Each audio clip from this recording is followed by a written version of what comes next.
Yeah, sure. I've been self-coached for about 5 years, and I enjoyed the challenge. After Kona, I had a range of problems that I couldn't solve myself, and I just thought, where to next? I don't have a clue. And so the first time I just felt I really needed some guidance, and he was like the perfect coach for me. So I took a month off after Kona and started working with him middle of November. And the training's been completely different, and it really rekindled my enthusiasm a lot. But there's a lot that I'm working on at the moment. Technical things on the bike setup, technical things for my run.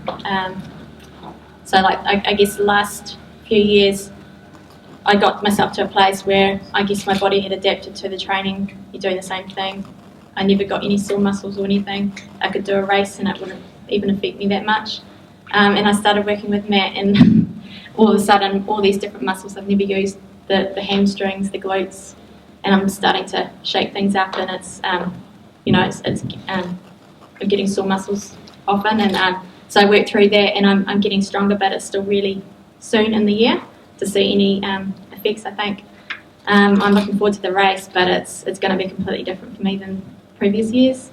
I think in the second half of the year this year I can make some big improvements, and for the first time I'm going to be focusing on Kona a lot more. I've always raced Kona, having done an Ironman 4 or 6 weeks ahead of it, and I've had 7th, 8th and 9th, and I want to try and improve on that and do well.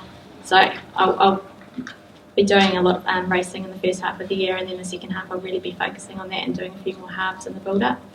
So I'm looking forward to the race, but it's also a lot of unknown factors with the bike and how I'm going to run off the bike this early in the year. I mean, with such a tough and hilly course, I mean, where do you see this race in the context of your season then?